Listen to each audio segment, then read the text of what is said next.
Welcome back, true believers. It is I, Shane. I'm here to give you the review that you have probably been waiting for. I apologize for the wait. Is for the most acclaimed, second most acclaimed MCU Disney Plus show of all time. It is indeed time for me to talk about Loki Season 2, Episode 1. Before I go any further, please don't forget to hit that like button, subscribe, and hit the notification bell so you can be notified of more videos just like this. So, again, I apologize for being late. Life happens. I'm not gonna lie to you. I'm not necessarily trained. It's just I'm kind of. I have to take my time. I have to take my time with these. Don't worry, you'll get my thoughts on episode 2 of season 2 probably within the next couple of days. I promise you that. I know I'm backed. I'm backed up. I'm backed up. I got to do like 3 One Piece reviews. Still got to do Ronin Kenshin. Got to do Pokemon. I still got to do this. I haven't forgotten you guys, but let's talk about Loki, right? The recap, and you know what? I had this in the back of my notes. I'll talk about it in the front end.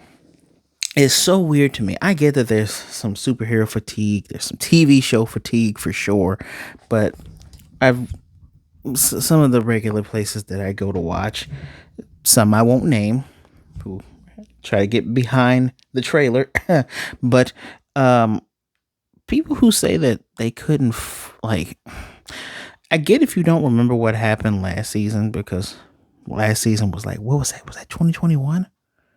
Oh God. I feel like that was 2020. I feel like that was right there in that pandemic. If it wasn't 2020, it was 2021. I promise you, I think it was 2020. But I digress. If you don't remember what happened, you don't want to watch it. The recap did a pretty good job. Even if you don't remember characters' names, you're going to hear their names. Man, here's a tip. Use subtitles. Now, those of you who are not new here and watch all of my content, you know I watch most of my anime subbed. Here's a trick, or should I say here's a secret. I also watch a lot of my English stuff in subs too, because it's getting to the point where I'm not understanding who's talking sometimes, and subtitles really help. So use subtitles. I promise you won't regret it. But we're picking up off of He Who Remains, the very first variant of Kang the Conqueror that we have met, and Loki, it's weird to me that Loki doesn't realize that Sylvie killed him. And the reason why I say it's weird is maybe he's holding out hope in his heart that she didn't do it, because he's going on and on like, I just needed time to think, right? And he even understood He Who Remains' stance on it. Like, if things get out of control, there's going to be more of him, and he's super dangerous. So what else could there be? And he's trying to weigh things out. I can't believe he doesn't realize that Sylvie killed him, because the timeline was going out of control. It's odd to me. Very, very odd to me. It would have occurred to me right then and there. But yeah, she got rid of Kang, and then he sees the Kang faces everywhere. That is a good twist. This is first of all, this is a great return to form. You haven't missed a beat, right? It just picks right up right after the last moments of the episode. And you realize the reason why no one remembers this guy is because Loki is time slipping, or as us cable fans say, body slide. But it's time slipping in here, right? He's going backwards and forwards in the TVA, but time slipping shouldn't be possible in the TVA, but yet here it is. Maybe that'll be, that is explained in the episode because of, I'll get to that in a second, but he's going backwards and forwards in time.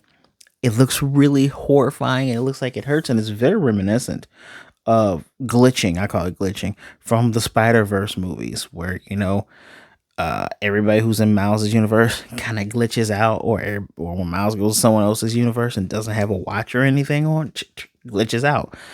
That's how it looks. But instead of them going forward and backward in time, or forward or side to side between universes, he's going forward and backwards in time, mostly to the present and to the past. And he figures it out very quickly, because ends up crashing into a hover truck. There's damage to the TVA floor. Casey doesn't remember. The guy that didn't know what a goldfish was didn't remember him. He was a punk ass in the past. But going back into the present, Loki looks at the crack on the floor and goes, "How long has that been there? If it's been there for as long as he remembers, and this dude remembers my name, I'm going forward and backwards through time." Now, before we get into why he's doing that, and the title of this episode is Ouroboros, we'll get to that in a minute. So, the Judge's Council, Renslayer's gun, right? There's an old lady and there's a bitchy Irish lady. Sorry, but that's what it is. It's I love how, I don't want to say cartoonishly evil, but how just like everything that's going on in the world today, seeing characters like this, and they made this show way back when, like way back, so ironic. That's all I can say. I believe that one judge is called Docs. So here's the thing: the giant head of the timekeepers, it's replaying everything that Loki said. I think that Loki, Sylvie, Renslayer, and what is my guy called, Mobius, has said in front of these stupid things, and they know everyone is a variant. Actually, between Mobius and B15, they're both trying to figure out how they're going to tell everybody, because she feels like everyone should know, right? Pruning these timelines, we're killing folks, we're ruining lives, and Mobius is like, I don't know what to do. And by the way, we're introduced to another antagonist, X5. He is basically I'm trying not to use foul language here. He is an a-hole. He's an asshole. He's a d-head, a big old wrinkly d-head, and he's on the side of the stupid Irish woman. Maybe it's Scottish. I don't care. He's with that very uptight woman. And in this little room, they're discussing it. I love how basically it's almost like there's like a breakdown in the system, right? Because you can imagine originally B15 would have been quiet when they say, "Hey, be quiet." And all. She's like, "No, we need to speak." It's crazy that Docs is just like Renslayer when they're like, "What changes? This doesn't change anything. That all robot gods were not really robots, and we find out that we're all variants, and that pruning things is dumb." And one person actually saw Renslayer's variant before, so it's crazy that there are folks that still like, no, status quo. And you see this in real life. I could, if this was a political channel, I can get into it. Actually, this isn't a political channel, but art imitates life, and life imitates art a lot. So it's just these stubborn mindsets that it's wrong. But no, it's what we've always done. If I go against it, it's going against everything that I've lived for. It's going against the fabric of my core, that little internal struggle. But if you know that it's wrong, why would you continue to do wrong? You're fooling no one. You're not even fooling yourself. That's just my 2 cents on it. So the older one, who I think has rank over everything, is saying, I've delivered the same verdict every time delivered from them, and it's guilty, meaning prune people. Now, Loki has been going in and out. So Loki does show up here. And when he shows up here, he is able to reveal to them the person he's been trying to tell them about. He takes the little pruning stick, hits the wall, because when he was in the past in the judge room, not only was he able to hear he who remains talking to Ravana Renslayer, spit on her name, they're working together. She probably didn't remember, because Loki also has to reveal to everybody, hey, you guys get your memories erased. And we find out that they get the memories erased because our boy Mobius doesn't remember meeting Ouroboros, and it's quite interesting. That's very interesting. They also don't remember that they worked for Kang, or He Who Remains. I guess he decided hundreds of years ago to cover himself. By the way, these people are fairly old and have been here a long time. A very long time. But yes, Loki reveals it, says, this is the guy. Stuff is going wrong. Stuff is going bad. Here's all the tea. Now, when the older judge basically straight up says, yo, and did I take time to even write down their names? Some of these characters I don't take time. I take the time. Some of them I don't. What's this jackass? Okay. Yep, X5. Doesn't matter. Yep, I didn't even write down the judge's name because I didn't even feel like being bothered. But the older one says, yeah, no, I'm making a decision. Still stop all the pruning, just like B15 said. We're not doing that no more. But obviously, X5 is militant. The Doc's Irish woman, she's militant.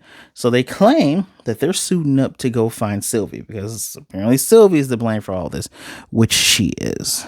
Yeah, she is. So they're going to go find Sylvie. And actually, we see towards the end them gathering up, they unloading the armory because someone comes and tells B15 they're unloading the armory. They're going after Sylvie. They have pruning bombs and all this. No, what they're probably going to do is they're going to try to find Sylvie, but they're also going to go ahead and destroy other timelines because they think it's the right thing. So instead of having the main antagonist be another variant of Kang, which Victor Timely should be showing up, you know, everything with Jonathan Majors more or less is going correctly because we find out that, yeah, false allegation. Yeah, a cap. So, yeah, man, they're probably the main antagonist for 6 episodes again, but they're probably the main antagonist for this whole thing. So we're trying to stop them from murdering more people. I love the fact that Loki, the lies that Kevin Feige said, I guess they thought it was a good idea to tell people you don't have to watch these shows because they don't matter. That is so stupid. Because this is the backdrop of all the Kang things. This is the backdrop of what's probably going to happen in Doctor Strange 3 that I heard through a grapevine. This is a backdrop for all of this. Like, you saw Kang in Quantum Mania. This, I would find it very hard to believe none of this stuff connects and connects soon. But I digress to you. Now, first things first, we got to fix this problem. This leads us to talking to our new character, Ouroboros. And the person playing Ouroboros, I don't want to be mean and forget. I got to say his name correctly. Give me a second, guys. There's his name. Okay, Ouroboros, played by short round actor Ke Huan Kwan. So KHQ, right? KHQ playing Ouroboros. And I like this character. Not just because the character is quirky. We haven't gotten a smart character in a very long time, like a legitimate smart character. Yeah, you can go to Miss Marvel and be like, oh yeah, the boy she has a crush on, the white boy she has a crush on. He's super duper smart. He's smart enough, yeah, but this is like a genius level guy here. I feel like we have been missing out on genius level characters because I'm trying to go through all these other shows. Cool military stuff in Falcon and Winter Soldier, magic stuff, time stuff, Hawkeye, Amazing Christmas stuff, timeline stuff with What If. That's directly from Loki season 1. Yeah, no. We've kind of been lacking super smart characters for a while. I guess you could put Rocket on that level, right? Rocket's on that level, but he's a different kind of super smart character. And he's very fun, very quirky, so innocent that he's able to call out Mobius on his BS without actually calling him out on it. Because Mobius acting like he came up with the name Obi, he didn't. Paradox, Loki did. Because Obi said they call me Ob. No, Loki called you Ob, and it's a weird cycle, right? Because Loki ends up time slipping, body sliding into the past again, meeting a younger Ob. The effects on that are really good. He looks younger. Good job, guys. And they're trying to figure out what it's called that's happening to him, and how do you fix it? You need a temporal aura extractor. This thing is just supposed to grab Loki from the timeline and pull it from him. So they have to put him back into the timeline with the pruning device, and then pull him out of the timeline so that he is anchored.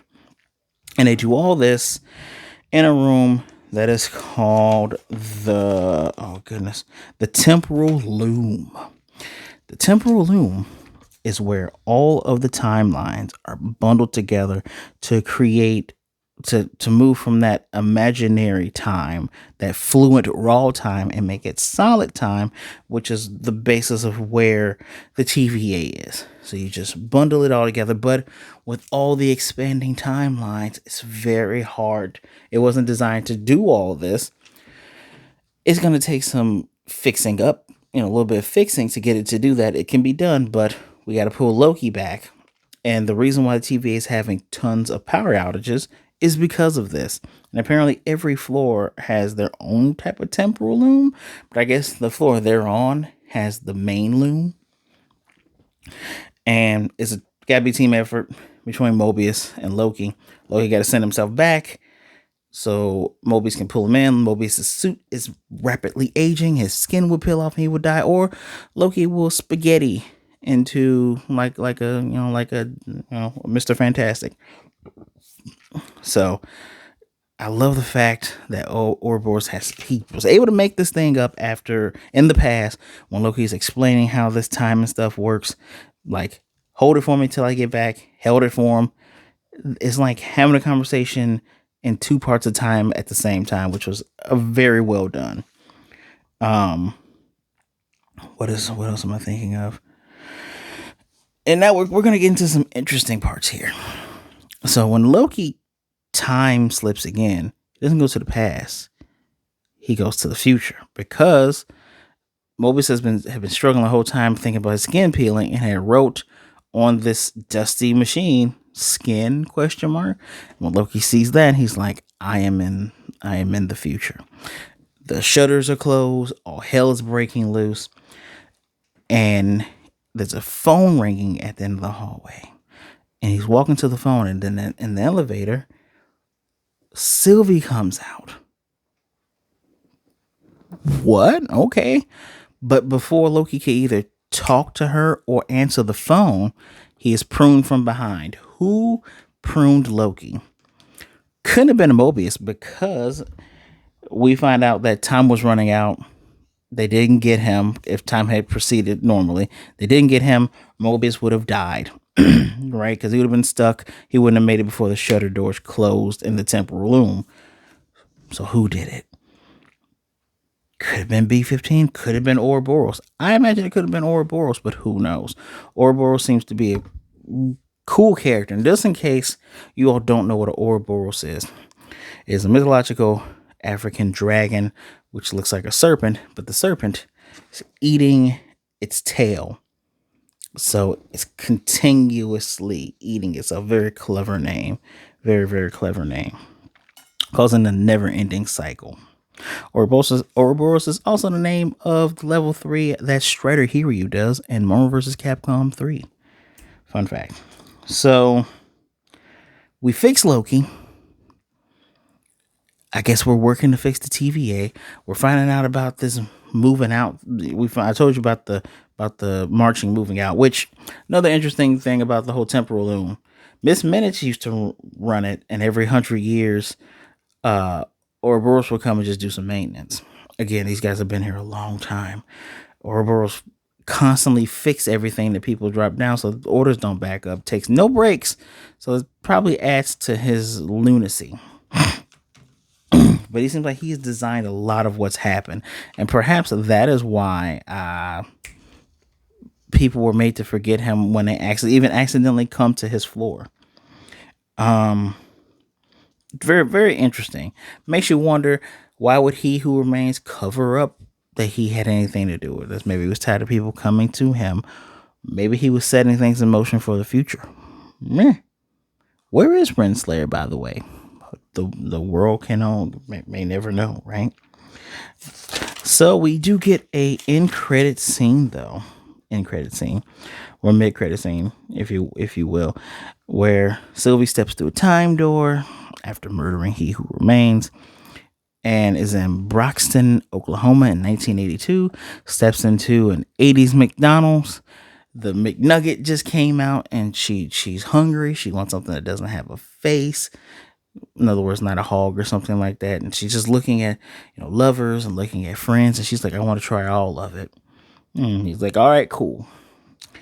One thing that I did not want to skip over that I thought was very, very it I recognize the jokes in here, but the stakes felt so high that I didn't have time to laugh, if that makes any sense.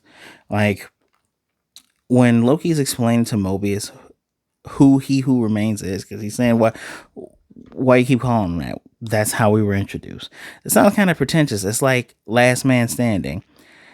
And he says, well, it's not pretentious if you can back it up. Can he back it up? Yeah, he can. And that's frightening. All that whole conversation happens, and that is the basis of Kang as a character. Kang as a character is very scary. All his different variants. Raman Tut, who we will probably see in the future Avengers movies, Immortus, and Silver Sentry. All of them in our favorite Kang the Conqueror, which I really hope they find a way of having Kang the Conqueror from Ant-Man Quantumania. I hope they find a way of him coming back, because I don't think he died. Just looks like he gets sucked into a temporal thing. Hope he comes back and just kills the rest of the council and is the super big bad. I wonder what's gonna happen to Victor Timely now that I think about it. I digress. It hammers in how strong and how menacing he is as a character. Just especially what we have seen of this character in season 1 of Loki and in Quantumania. Just forget all about the extra stuff, right? Right? Like the best part of that movie was King the Conqueror. I don't care. I don't care about the ant army. I don't care about the extra characters. I don't care about none of that. I do care about MODOK being turned into shit, but the rest of it, but the Kang stuff is really what made that movie fantastic. This is a really good starting episode. I hear people aren't watching this, and I feel like if you would watch this at first episode, you would be impressed. To me, I'm giving this a 5 out of 5. Like automatic. It picks right up where things left off. We're not wondering why they don't know his name. You answer that question. You answer, okay, why is this happening? It's him time slipping, body sliding with the TVA's power outages are connected with the timelines. We get the setting up of our new antagonists. We get everything set up very nicely. Not really cliche, like that chemistry between Hiddleston and Wilson, Owen Wilson's very still great, is still there, and we get a new character that probably is going to steal the show, if I'm going to be honest, and hopefully he doesn't get killed.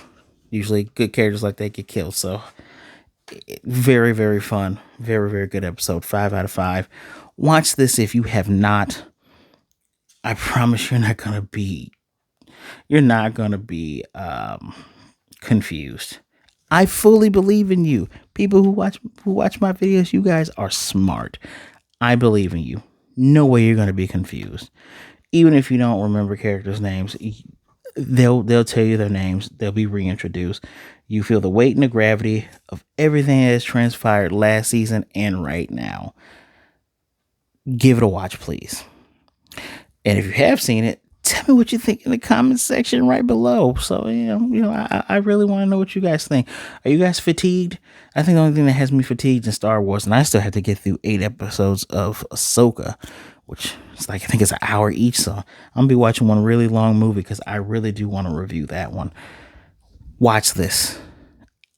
I promise you won't regret it. All right. Hit that like button, subscribe, and don't forget to hit that notification bell so you'll be notified of more reviews like this. And I'm telling you, I'm gonna spoil you guys because episode 2 it's coming relatively soon. So buckle up. I'm buckling up myself. I'm strapped in. Please be good, be blessed. Wash those hands. Be good to yourselves. Be good to others. Either way it goes. Don't be a jerk. All right. Make sure you're out there drinking your water. You're taking care. You're getting some good sleep. All right. All right. Stay safe. Remember, there are people out there that care about you. So reach out to someone if you're feeling down. If you're feeling like there's no escape, reach out to someone. I promise you, somebody would rather talk to you today than to miss you and mourn you tomorrow. Much like Loki, take a moment to think. I promise you won't regret it. All right? All right. My social media is in the description down there. Give me a follow. Send me a message. If I'm late getting to you, I apologize. I realize that I forget to check my message requests, but hey, as long as you're not a jerk, we'll be good. All right. All right. Until next time, guys, I can't wait to see you. Excelsior.